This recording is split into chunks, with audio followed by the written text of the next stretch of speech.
വലിയ പ്രതിഷേധം ഉണ്ടാവുന്നു. എന്താക്ഷേപം? മന്ത്രിതല സംഘം അങ്ങോട്ട് പോകാൻ തീരുമാനിച്ചത് അവിടുത്തെ ബഹുമാനപ്പെട്ട UDF MLA-മാരുടെ കൂടി സാന്നിധ്യത്തിലാണ്.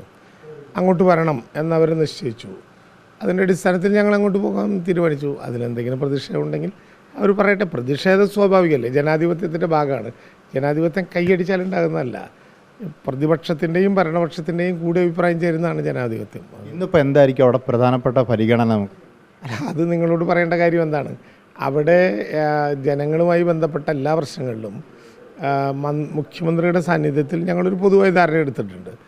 അന്ന് അവിടുത്തെ പ്രതിപക്ഷ MLA-മാരും പ്രതിപക്ഷത്ത് നിൽക്കുന്ന ജില്ലാ പഞ്ചായത്ത് പ്രസിഡൻറ്റിൻ്റെ ഒപ്പമുള്ള ആളുകളുമെല്ലാം പോസിറ്റീവായിട്ടാണ് അതിനെടുത്തത്. അതെല്ലാം നടപ്പിലാക്കണം എന്നവരാവശ്യപ്പെട്ടു. അത് നടപ്പിലാക്കാനുള്ള കാര്യങ്ങളാണ് ആലോചിക്കുന്നത്. പല വിഷയങ്ങളും മന്ത്രിസഭയുടെ പരിഗണനയ്ക്ക് വിട്ടിരുന്നു. നഷ്ടപരിഹാര തുക, കുടുംബത്തിൻ്റെ സ്ഥിരമായ ജോലി, അതുപോലെ അവിടുത്തെ ശാശ്വതമായ. ആരാ പറഞ്ഞ കാര്യം? അവിടെ അന്ന് പറഞ്ഞിരുന്നു മന്ത്രിസഭയ്ക്ക്. എവിടെ പറഞ്ഞിരുന്നു? വനമന്ത്രി തന്നെ പറഞ്ഞിട്ടുണ്ടായിരുന്നു. വനമന്ത്രി പറഞ്ഞ കാര്യങ്ങൾ വനമന്ത്രിയോട് ചോദിച്ചാൽ മതി. മന്ത്രിസഭയ്ക്ക് വിട്ട കാര്യങ്ങളെല്ലാം മന്ത്രിസഭ കൂടിയാൽ ആലോചിക്കും.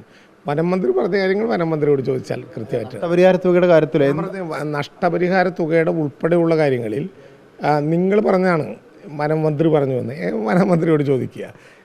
ഞങ്ങൾ പറഞ്ഞിരുന്ന കാര്യം ഞങ്ങളൊരു ടീമായി ആലോചിച്ച കാര്യങ്ങളെല്ലാം അതുപോലെ തന്നെ നടപ്പിലാക്കിയിട്ടുണ്ട്. ആ വീടുകൾ നിങ്ങളെന്തെങ്കിലും പുതിയതായിട്ട് ഉൽപ്പാദിപ്പിച്ചിട്ടുണ്ടെങ്കിൽ ആ ഉൽപ്പാദനത്തിൻ്റെ ഉത്തരവാദിത്വം ഞാൻ ഏറ്റെടുക്കുന്ന കാര്യമില്ല.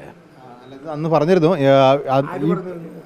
അതായത് ചില വിഷയങ്ങൾ, ചില ഉപാധികൾ മന്ത്രിസഭയുടെ പരിഗണനയ്ക്ക്. കോഫി ടൈമല്ലേ, നമുക്കിപ്പോൾ വെച്ചോളൂ.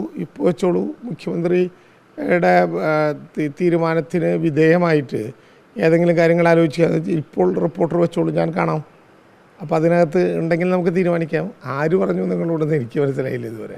അന്ന് ഇവർ ചർച്ച നടത്തിയ സമയത്ത് ചില വിഷയങ്ങൾ അപ്പം തന്നെ ചർച്ച നടത്തിയെന്ന് വെച്ചാൽ മുഖ്യമന്ത്രിയുടെ ചർച്ചയിൽ ഞാനും ഉണ്ടായിരുന്നു. മുഖ്യമന്ത്രി ചർച്ചയല്ല പറയുന്നത്, ഈ പ്രതിഷേധം ഉണ്ടായ. ഞാൻ പറഞ്ഞത് നിങ്ങളുടെ മറ്റേ വോയിസ് ഓഫ് റെക്കോർഡൊന്നും കാണിച്ചു നോക്കൂ. അങ്ങനെയല്ല, അന്ന് പ്രതിഷേധം ഉണ്ടായപ്പോൾ ഞാൻ പറഞ്ഞത് ഇത്രയേ ഉള്ളൂ. നിങ്ങളുടെ വോയിസ് ഓഫ് റെക്കോർഡൊന്നും കാണിച്ചു നോക്കൂ. മുഖ്യമന്ത്രി തലത്തിലോ മന്ത്രിതലത്തിലോ ഏൽപ്പിച്ച ഒരു ഉത്തരവാദിത്വവും ഞങ്ങൾ പുറകോട്ട് പോകില്ല. നിങ്ങൾ നോക്കിയാൽ മതി. വെറുതെ അനാവശ്യമായിട്ടുള്ള കാര്യങ്ങൾ പറഞ്ഞ് പുതിയതായിട്ട് ഉണ്ടാക്കേണ്ട കാര്യമില്ല. അന്ന് ഞങ്ങൾ ഉറപ്പ് നൽകിയ കാര്യങ്ങളിൽ ഒരു തരി പോലും പുറകോട്ട് പോകാൻ ഞങ്ങൾ ഉദ്ദേശിക്കുന്നില്ല. ഈ വീടുകൾ സന്ദർശിക്കണം എല്ലാവരോടും. അജീഷിൻ്റെ വീടുകൾ അല്ല, ഞങ്ങൾക്ക് വളരെ അടുത്ത ബന്ധമുള്ള സ്ഥലങ്ങളാണ്. അവിടെയൊന്നും വേറൊരു പ്രയാസമുള്ളതായിട്ട് ഞങ്ങൾക്ക് തോന്നുന്നില്ല. 23 പഞ്ചായത്ത്, 3 മുനിസിപ്പാലിറ്റി. ഞാനവിടെ ജില്ലാ സെക്രട്ടറി ആയിരുന്ന ആളാണ്. ഞങ്ങൾക്ക് വളരെ നല്ലതുപോലെ അറിയാവുന്ന കേന്ദ്രങ്ങളാണിതെല്ലാം. അപ്പം ഞങ്ങളവിടെയെല്ലാം പോകും. ഒരു പ്രയാസവും വേറെ ഉണ്ടായത്. ഞാൻ പനി പിടിച്ചു എന്ന് ആശുപത്രിയിൽ കിടന്നു ഇടക്കാലത്ത്. അതല്ലെങ്കിൽ ഞാൻ മുമ്പേ പോയേനെ. ഒന്നും ഒരു പ്രയാസമുള്ള കാര്യമല്ല. അങ്ങനെ വേറെ ചർച്ച ചെയ്യേണ്ട കാര്യവുമില്ല.